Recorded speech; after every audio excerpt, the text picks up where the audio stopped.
అది మంచిగా best direction వచ్చిందండి. మా ఇంకో ఆయనకి బెస్ట్ కమెడియన్ వచ్చింది, బెస్ట్ ప్రొడక్షన్ వచ్చింది. ఓ అట్లా మిశ్రో గారు ఎక్కడికి వెళ్ళినా బెస్ట్ ప్రొడక్షన్, బెస్ట్ యాక్టర్ ఏదోటి లాగేస్తారండి, వచ్చేస్తుంది. అట్లా నన్ను చాలా ఇష్టపడ్డారు. అందరూ 15 ఏళ్ళు సీనియారిటీ ఉన్నవాళ్ళు స్టేజ్ మీద. అవునులే, వెరీ ఫ్రెష్ నేను. ఎందుకు మీ పర్సనాలిటీ వాయిస్ తో కొట్టారు మీరు. సో అవి ఉన్నాయి అంటే స్టేజ్ మీద మళ్ళీ మనం అంటే నాకు భయం వేసేది. నేను చెప్పాను గురుగారు నాకు భయం వేస్తుంది సార్ తలుచుకుంటే అంతమంది ముందు చేయగలనా లేదా అని. అంటే అయ్యా ఇన్నేళ్ళ నుంచి 25 నుంచి మేము చేస్తున్నాం, మేము ఫస్ట్ 5 minutes మాకు వణుకుతుంది తెలుసా మీకు, భయపడమాకండి. ఇక 10 మంది ముందు ఎలా కాన్ఫిడెంట్ చేస్తున్నారో అదే చేయండి. అక్కడ మీ ఐ సైడ్లో యాక్ట్ చేయండి, మీ ఐ లెవెల్లో కాంటాక్ట్ ఏ లెవెల్లో ఉంటారో ఆ లెవెల్లో యాక్ట్ చేయండి. ఆడియన్స్ కింద ఉంటారు, అటు కింద చూసారో దొరికిపోతారు, అందరి కళ్ళు మీ మీద ఉంటాయి, మీరు మర్చిపోతారు. మీ సైడ్లో ఉండి డైలాగ్ చెప్పండి, మీ దాంట్లో ఉండి ఆ మొహాలు చూడ, మన ఆర్టిస్ట్ మొహాలు చూడండి, చీకట్లో వచ్చి డైలాగ్ చెప్పండి అని వాడు టిప్ చెప్పాడు ఆయన. ఓకే, ఇక అది పట్టుకుని అలాగే చేసాం. దొరకలా, నేను ఎక్కడ ఫెయిల్ అవ్వాలా, ఆటలో ఏ ఆర్టిస్ట్ ఫెయిల్ అవ్వాలా, మాకు బెస్ట్ ప్రొడక్షన్ వచ్చింది.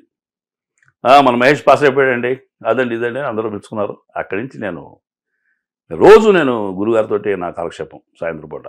అట్లా 2-3 నాటకాలు ఆయనతో చేసి ఇక నేను సముద్రుణ్ణి feel the hearts of people అని చెప్పని చేసి ఉద్యోగాన్ని రిజైన్ చేసి మెడ్రాస్ వచ్చా 90s లో. అప్పుడు ఏం సార్ గీతా కృష్ణ గారి సినిమాలో కోకిలా సినిమా చేశాను నేను, వైజాగ్లో ఉండే. అప్పుడు ఎల్బి శ్రీరామ్ గారు నాకు పరిచయం అయ్యారు. LB Sriram own brother Lankani, AVS Lankani ఉన్నారు, ఆయన ఇమీడియట్ బాస్ నా కంపెనీలో. అట్లా మా ఇద్దరికి అటాచ్మెంట్ అయ్యి ఎల్బి గారితో క్లోజ్ మాట్లాడటం అంత జరిగింది. ఇటు బిశ్వ గారు ఆర్టిస్ట్ అవటం, ఎల్బి గారు కూడా నాటక రంగం నుంచి వచ్చిన మనిషి అవటం, వాళ్ళ సొంత తమ్ముడే నా బాస్ అవటం, చాలా ముదురన్నయ్య జాగ్రత్త మనోడితోటి అని లంక నా గురించి స్మార్ట్ దోచేస్తాడు వీడు మాటలతోటి అన్నట్టుగా అలా పరిచయం చేయడంతో నాకు ఒక అనుబంధం ఏర్పడింది అక్కడ. గీతా కృష్ణ గారి సినిమా కోకిల్లో ఫస్ట్ టైం నేను కెమెరా ముందు నిలబడ్డా. కోకిల సింగిల్ టేక్ తోటి నరేష్ గారు, ఇప్పుడున్న పెద్ద నరేష్ గారు, శోభన అవును ఆవిడతోటి అండ్ శరత్ బాబు గారి కాంబినేషన్లో ఒక సీన్ చేసేసా. తప్పడు కూడా అందరూ ఫస్ట్ టైం కెమెరా ముందుకు వచ్చి వితౌట్ ఫెయిల్ చేశాడని.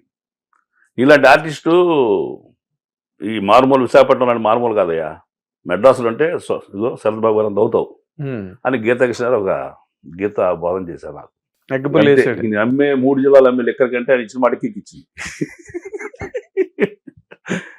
ఉద్యోగం ఎట్లా మారి అన్న ఆలోచనలో మానేసి then step down to Madras అండి. వచ్చిన తర్వాత 2 సినిమాలు చేశాడు గీతా కృష్ణ గారు. కీర్చురాళ్ళు ఇంకోటి ఏదో సినిమా గుర్తురాడు, ప్రియతమ. ఆ 2 సినిమాలు నాకు వేషం లేదు. రమ్మన్నది ఆయనే. అప్పుడు అర్థమైంది మనం మహానగరం ముష్టోళ్ళం, సిగ్గుపడకుండా ప్రతి గుమ్మం ఎక్కి దిగాలి. ఈ మొహానికి యాక్టర్ ఏంటరా అంటే కూడా మనం తుడిసి పెట్టుకోవాలి. దానగుణం లేనాడు నువ్వేంటప్పుడు దగ్గర ఉంటాడు, బుద్ధి లేదయా పని చూస్తావచ్చుగా అంటాడు. వెళ్ళరా రూపాయి ఎవరన్నాడు నువ్వు కూడా చెప్తావు మా కవులు అంటాడే కానీ వాడు ఉత్తి బుచ్చి కింద పడేసేసి ఆలీ క్యారెక్టర్ అదే కదా సేల్ కదా, మనం కూడా సిగ్గుపడకుండా తిరగాలని ఇక నేను ఎక్కే గుమ్మం దిగే గుమ్మగా అక్కడ 2-3 ఏళ్ళు తిరిగానండి. కొన్ని సినిమాలు చేశా కూడా. చిరంజీవి గారి కాంబినేషన్ ఒకే ఒక సీన్ చేశా. ఇప్పుడు ముఠా మెస్సులో నేను శ్రీహరి కలిసి తొందర తింటాం. జెండా వందన జరుగుతున్నప్పుడు మేము ఏదో తాగి ఆయన వచ్చి ఒక తొందంతాడు ఇద్దరిని. ఆ తర్వాత చిరంజీవి గారు మెకానికల్లో సత్యనారాయణ గారి శారద కాంబినేషన్లో కోర్టులో లాయర్గా వచ్చిన సీన్ ఉంది, ఆ డైలాగ్ సీన్ ఉంది, అది బాగా చేసినప్పుడు. ప్రెసిడెంట్ గారు పెళ్ళం కాంబినేషన్లో అంటే నాగార్జునతోనే మీనా ఇంట్రడక్షను, ఆ సీన్ ఇంట్లో నాగార్జున ఇంట్రడక్షను. నన్ను కాలేజీ బ్యాడ్ స్టూడెంట్ని నన్ను కొట్టి ఊళ్ళో ప్రోగ్రామ్స్ ఏంట్రా అంటే పలానా ఎడ్ల బందేరాను కానీ నాగార్జున గారు ఇంట్రడక్షన్ ఉంటుంది. రక్షణ చేశా, సెంట్రీ వేషన్ చేశా. అట్లా అప్పుడు కూడా పెద్ద సినిమాలు చేశాను, సింగిల్ సీన్స్ అయినాయి నాకు. ఈ పరిస్థితుల్లో పర్వాలేదు, మన ఇండస్ట్రీ మన వెళ్ళిన డైరెక్టర్ ప్రతి వాళ్ళు అవకాశం ఇచ్చారు. ఆ 2 పెద్ద హిట్లు, ముఠామేస్త్రి, ప్రెసిడెంట్ గారి పెళ్ళం, నెక్స్ట్ రక్షణ, నెక్స్ట్ వారసుడులో కృష్ణ గారికి గన్మ్యాన్ గా నేను నర్సింగ్ యాదవ్ అంతా చేసాం. Okay, before that Srihari introduce కాబడిన దాదర్ ఎక్స్ప్రెస్ లో నేను నాగేంద్రబాబు తరపు లాయర్ని, పబ్లిక్ ప్రాసిక్యూటర్ని ఆయన సిబిఐ ఆఫీస్లో. అప్పుడు శ్రీహరి సత్యమూర్తి గారు డైరెక్షన్.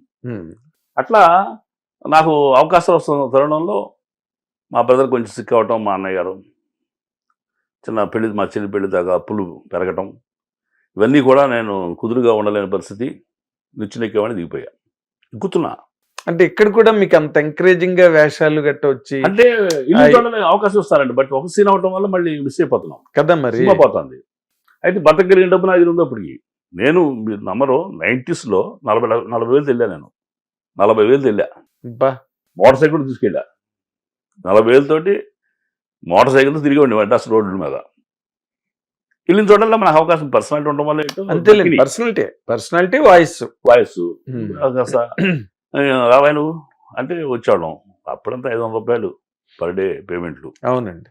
డైలాగ్ ఆర్టిస్ట్కి. అవును. హ్యాపీగానే ఉంది, బతకడానికి తగ్గ సంపాదన ఉంది నా దగ్గర, రెడీగా ఇది ఉంది. కానీ బట్ మిగతా ఈ ఇబ్బందుల వల్ల, ఫ్యామిలీ ఇష్యూస్, ఇది మా అన్నగారి పిల్లలు చదువుకుంటున్న వయసు పిల్లలు, చిన్న 10th 8th చదువుతున్నారు, అందరి లైఫ్ డిస్టర్బ్ అవుతుందని నేను decide this not time to stay here.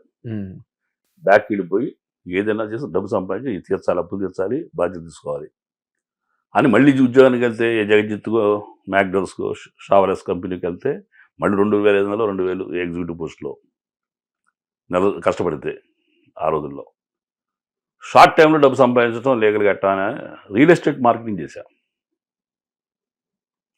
అనూహ్యంగా 100 ప్లాట్లు అమ్మి, ప్లాట్ 4,500 కమిషన్ అంటే 45 లక్షలు సంపాదించి 95లో అప్పులు తీర్చేసేసి అనుభవం సంపాదించి ఇంకొద్దు ఫ్రెండ్స్ కలుపుకుని రియల్ ఎస్టేట్ కంపెనీ పెట్టా. అట్లా ఎండీని అయిపోయా. మీరు చెయ్యని పని లేదు. Jack not trades but master of none అంటారే, నేను ఒక జాకిని.